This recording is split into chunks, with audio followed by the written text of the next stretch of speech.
हर जीव के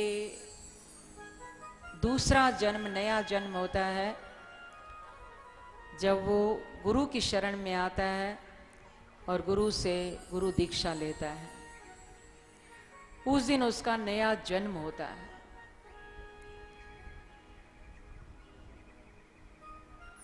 राजू खत्री जी अंदर आ जाएं। राजू खत्री जी,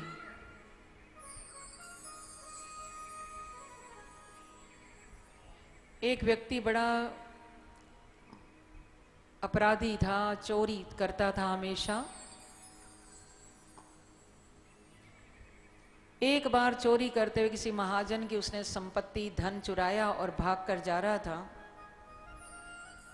एक जगह सत्संग चल रहा था और सत्संग में बहुत पहुंचे हुए संत प्रवचन कर रहे थे और उसमें वो अपने प्रवचन में समझा रहे थे कि जीव का नया जन्म होता है जब वो सदगुरु की शरण में आता है, गुरु दीक्षा लेता है। पिछले जन्म के सारे पाप उसके फिर समाप्त हो जाते हैं। गुरु की कृपा से उसको उस दिन नया जन्म मिलता है। वो सत्संग में आया तो इसलिए था कि चोरी की है, छिप कर बैठ जाऊं, कोई मुझे पकड़ न पाए। पर हमारी ये सच्ची सरकार कब किस पर कैसे रीझ जाए, ये तो वही जाने। जैसे उसने संत जी के मुख से सुना कि जो सदगुरु की शरण में आता है, गुरु मंत्र लेता है, गुरु दीक्षा लेता है, उस दिन उसका नया जन्म होता है। तो उसने सोचा क्यों ना मैं ही अपने सब पापों से मुक्ति पाने के लिए गुरु मंत्र ले लूं। जब सत्संग समाप्त हुआ, संत जी के चरण पकड़ लिए, पर उसने कुछ छिपाया नहीं, अपने अपराधों को छिपाया नहीं। कोई गलत कर्म हो गया है उसको प्रकट कर देंगे, नष्ट हो जाएगा। जितना छिपा कर रखेंगे वो बढ़ेगा। और पहले भी आप सुन चुके हैं, भगवान की नजर से कोई बच नहीं सकता।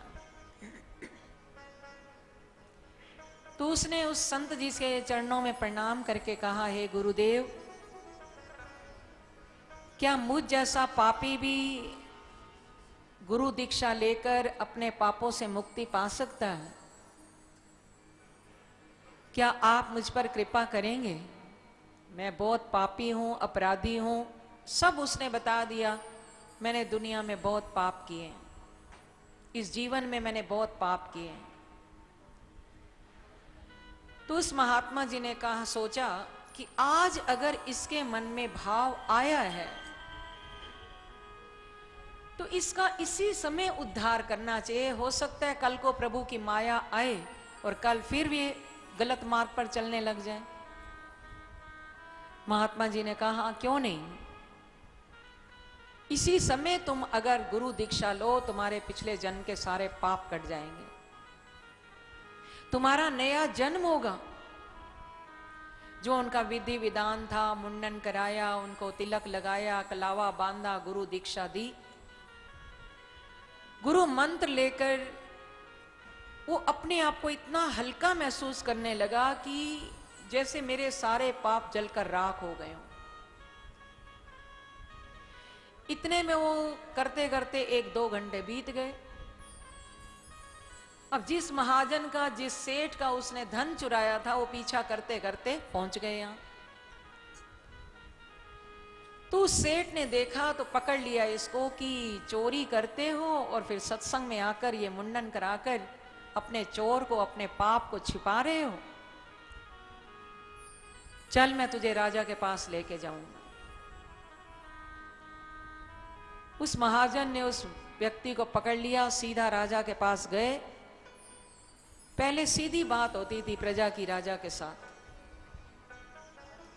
उस राजा से जाकर उस महाजन ने कहा, सेठ ने कहा कि ये चोर है और ये ढोंग कर रहा है, मुंडन करा लिया, तिलक लगा लिया, गुरु मंत्र लेकर ये अपने पापों से छुटकारा पाने के लिए ऐसा सब कुछ कर रहा है। इसने मेरा 2 घंटे पहले ही धन चुराया है, ये चोर है, इसको सजा दो हे राजन,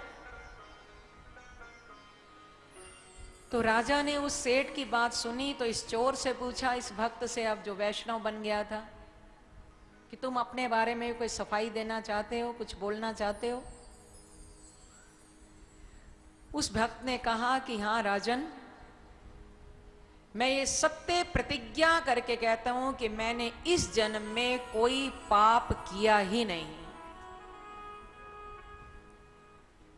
इस जन्म में कोई पाप नहीं किया, और ये सेठ कह रहा है 2 घंटे पहले मेरी चोरी की है। वो किम कर्तव्य मूड हो गए राजा कि मैं क्या करूं और क्या ना करूं। तब सत्य की प्रतिज्ञा करने के लिए बड़ी परीक्षा होती थी कि ये व्यक्ति सच बोल रहा है या झूठ। संशयात्मा विनश्यति, गीता में भगवान ने कहा, जिसके हृदय में एक बार डाउट्स पल जाते हैं, घर में एक दूसरे के प्रति संदेह हो जाते हैं, उसकी तो आत्मा का सर्वनाश ही हो जाता है, घर में अशांति पैदा होती है, कुछ भी नहीं हो सकता। संशय ना करें। तो राजा ने कहा कि अब तुम्हारे सत्य की परीक्षा लेंगे हम, क्योंकि वो कह रहा है तुम चोर हो और तुम कह रहे हो मैंने इस जन्म में कोई चोरी नहीं की, कोई पाप नहीं किया। तो सत्य की परीक्षा ऐसे होती थी, एक कोमल पेड़, पीपल के पेड़ का पत्ता लिया जाता था और उस कोमल पत्ते को एक सूत के धागे से उसके हाथ पर बांधा गया। सूत के धागे से बांधकर और एक जलती हुई लोहे की सलाई उस धागे के ऊपर रखी जाती है।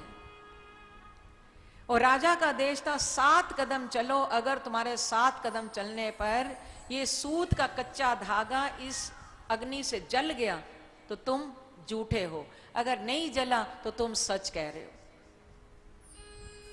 ये परीक्षा होती थी, बड़ी कठिन परीक्षा होती थी।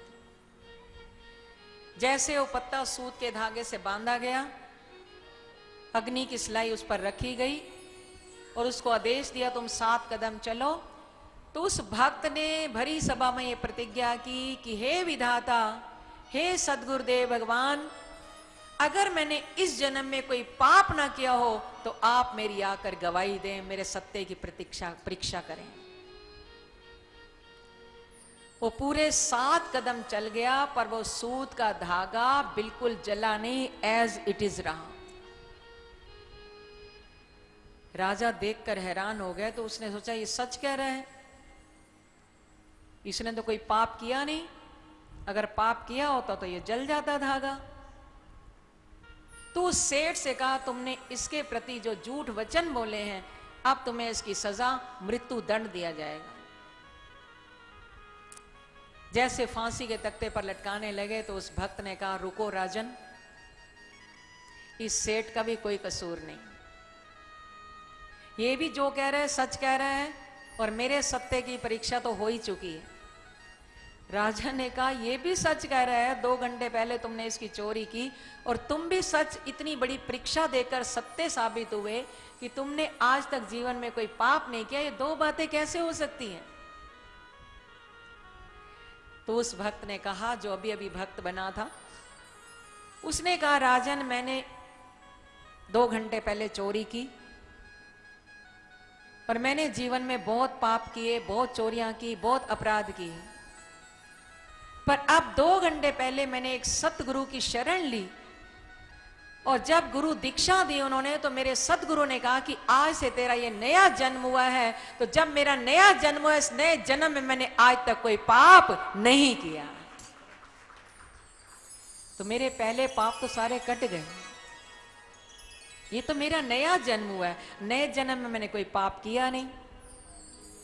तो राजा बड़े नतमस्तक हुए, उन्होंने कहा अपने सदगुरु से हमें भी मिलवाओ, कि जिन्होंने इतना बड़ा आश्वासन तुम्हें दिया और तुमने इतना बड़ा विश्वास कर लिया गुरुदेव पर कि तुम इस परीक्षा में सफल हो गए, सूत का धागा जल नहीं पाया। अपने सदगुरु के पास ले गए राजा को और राजा ने भी उस गुरु के चरणों में प्रणाम किया। कहने का भाव, अंतमति सो गति।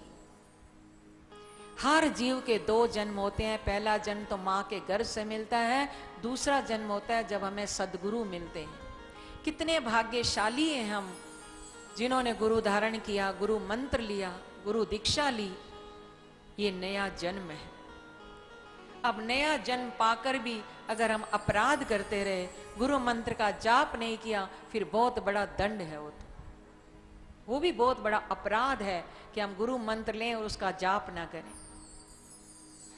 अंत काले च मामेव स्मरन् मुक्त्वा कलेवरम् या प्रियाति सा मद्भावम् याति नास्त्यत्र संशयः।